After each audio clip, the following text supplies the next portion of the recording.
This is Tech for Doctors. I am Dr. Hemant Kumar.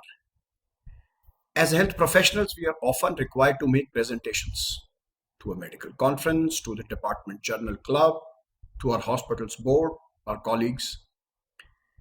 We often wish that we are able to make presentations that hold the attention of our audience and we are able to get our point of view across effectively. Well, today I'm going to share 7 tips with you which will help you make not just good presentations, but great presentations. So let's get started. What is the first thing you do when tasked with making a presentation? Do you open your laptop, open a PPT and start typing and formatting? Well, if you do that, I'm afraid that's not the best course of action. See, we are able to think much faster than we can type, let alone format. If we straight away dive into typing and formatting our slides, we lose the big picture, and that is of making a cogent flow for our presentation. So what you want to do, the first thing is take a piece of pen and paper, draw an outline of your presentation, and then only get started. Point number 2. If you're making 15-20 slides and on each slide you are going to choose your font, your bullet size and line spacing differently, it will make your presentation look messy. Instead, go to the View menu, Slide Master, and choose a slide template. A slide template helps much needed consistency to your presentation. The title size, the font type, the bullets, the line spacing, etc. You can easily format a slide template to your liking, but the key aspect of consistency will still remain. Point number 3. Choose your slide background and the font color carefully. Avoid choosing a light background and a light font, or a dark background and a dark font color. If you are presenting in a big hall, then choosing a light background and a dark font would be preferable.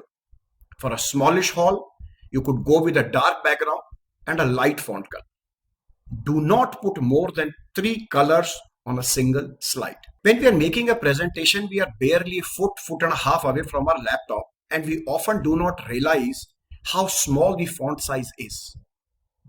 As a rule, choose your title font size to be at least 40 points or more. No bullet or text on your slide should be less than 24 points, and do not put more than 5 bullets on a slide. Makes it look much more cluttered if you do. Point number 5. Do not choose flashy animations and different types of slide transitions in a single presentation. If you do, the presentation may look creative, your audience may understand that you have been watching Tech for Doctor videos very carefully and know PowerPoint as a tool very well, but it's not going to look serious. It will take away the gravitas. And as a doctor, you certainly don't want that happening. So choose your animations sparingly, preferably only of one type, and same goes for slide transitions as well.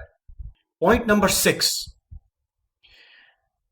Choose your images which are of good quality, high resolution, and are sized proportionately.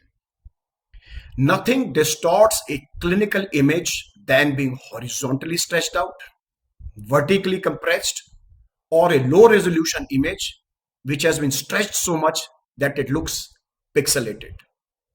Choose your images, preferably to be of same size on your presentation.